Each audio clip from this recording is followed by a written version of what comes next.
Hi friends, ഇന്ന് നമ്മൾ പരിചയപ്പെടാൻ പോകുന്ന ടോപ്പിക് സെഷൻ ഇൻഡിക്കേറ്റേഴ്സിനെ കുറിച്ചാണ്. നമുക്കിപ്പോൾ അവൈലബിൾ ആയിട്ടുള്ള സെഷൻ ഇൻഡിക്കേറ്റേഴ്സിൽ കൂടുതലും ന്യൂയോർക്ക് ടൈം ബേസ്ഡ് ആണ്. ഇവിടെ ഞാൻ പരിചയപ്പെടുത്താൻ പോകുന്ന സെഷൻ ഇൻഡിക്കേറ്റർ എല്ലാ ടൈം സോണുകളും ആഡ് ചെയ്യാൻ പറ്റുന്ന രീതിയിലുള്ളതാണ്. കൂടാതെ ഈ ഇൻഡിക്കേറ്റർ ഉപയോഗിച്ച് നമുക്ക് ലിക്വിഡിറ്റി സ്വീപ്പ് പെട്ടെന്ന് കണ്ടുപിടിക്കാനായിട്ട് സാധിക്കും. നമുക്കിവിടെ ഈ ഇൻഡിക്കേറ്റേഴ്സിൻ്റെ സെറ്റിങ്സ് എങ്ങനെ സെറ്റ് ചെയ്യാമെന്ന് നോക്കാം. ഫസ്റ്റ് സെറ്റിങ്സ് എടുക്കണം. നെക്സ്റ്റ് നമ്മൾ session label check box enable ചെയ്യണം. ഇത് ഉപയോഗിക്കുന്നത് നമ്മുടെ സെഷൻ നെയിം വിസിബിൾ ചെയ്യാൻ വേണ്ടിയിട്ടാണ്. അടുത്തതായിട്ട് നമുക്ക് സെഷൻ ഇനേബിൾ ചെയ്യാം. ഇവിടെ 4 സെഷൻസ് നമുക്ക് സെറ്റ് ചെയ്യാൻ സാധിക്കും. ഏതൊക്കെയാണെന്ന് വെച്ചാൽ Asia, London, New York AM and New York PM. Next ഈ ചെക്ക് ബോക്സുകളുടെ താഴെയായി നമുക്ക് ടൈം സെറ്റ് ചെയ്യാനുള്ള ഓപ്ഷൻസ് അവൈലബിൾ ആണ്. അവിടെ ടൈം ചേഞ്ച് ചെയ്തിട്ട് നമുക്ക് ആവശ്യമുള്ള സെഷൻസിൻ്റെ ടൈം ക്രമീകരിക്കാനായിട്ട് സാധിക്കും. ടൈം സോൺ സെറ്റിങ്സും നമുക്ക് അവൈലബിൾ ആണ്. ഈ സെറ്റിങ്സ് നമുക്ക് ഡിഫറെൻറ്റ് ടൈം സോണുകളിൽ അവൈലബിൾ ആണ്. ഏഷ്യ ബാർ കൊൽക്കട്ടയാണ് ഇന്ത്യയുടെ time zone. Next option session breakout ഓപ്ഷനാണ്.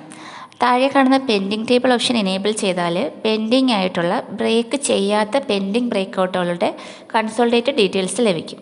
ഇവിടെ പെൻഡിങ് ബ്രേക്കൗട്ട് ബ്രാക്കറ്റിൽ N ഡേയ്സ് മുന്നിലായി കാണുന്ന കളർ ഡോട്ട് അപ്പ് ട്രെൻഡ് അഥവാ ഡൗൺ ട്രെൻഡിനെയാണ് സൂചിപ്പിക്കുന്നത്. കൂടാതെ ഓരോ പെൻഡിങ് ലോ ബ്രേക്കൗട്ടിന് റെഡ് മാർക്കിങ്ങും ഓരോ പെൻഡിങ് ഹൈ ബ്രേക്കൗട്ടിന് ഗ്രീൻ മാർക്കിങ്ങും കൊടുത്തിട്ടുണ്ട്. ഇവിടെ ലേബൽ സൈസ് ചേഞ്ച് ചെയ്യാനായിട്ട് സൈസ് എന്ന ഓപ്ഷൻ കൊടുത്തിട്ടുണ്ട്. ഈ ഓപ്ഷൻ എടുത്തിട്ട് ലേബൽ സൈസ് ഈസി ആയിട്ട് നമുക്ക് ചേഞ്ച് ചെയ്യാൻ സാധിക്കും. കൂടാതെ പെൻഡിങ് ബ്രേക്കൗട്ട് ഓപ്ഷന് താഴെയായിട്ട് കാണുന്ന ഡേറ്റ്, സെഷൻ നെയിം എന്നിവ ഇനേബിൾ ചെയ്താൽ പെൻഡിങ് സെഷനുകളുടെ ഡേറ്റും സെഷൻ നെയിമും കൺസോളേറ്റഡ് ലേബലിൽ വിസിബിൾ ആകും. കൂടാതെ N ഡേയ്സ് ഓപ്ഷൻസ് ഉപയോഗിച്ച് pending labels back trace time or date set ചെയ്യാനായിട്ട് സാധിക്കും. ബ്രേക്കൗട്ട് ഇനേബിൾ ചെയ്തിട്ട് breakout line and label enable ചെയ്താൽ ബ്രേക്കൗട്ട് ഉണ്ടായ ക്യാൻഡിൽ, ബ്രേക്കൗട്ട് ഉണ്ടായ പ്രൈസ് ലേബൽ എന്നിവ തിരിച്ചറിയാനായിട്ട് സാധിക്കും. കൂടാതെ ബ്രേക്കൗട്ട് ക്യാൻഡിലിൻ്റെ കളർ സെറ്റ് ചെയ്യാനുള്ള ഓപ്ഷൻസും അവൈലബിൾ ആണ്.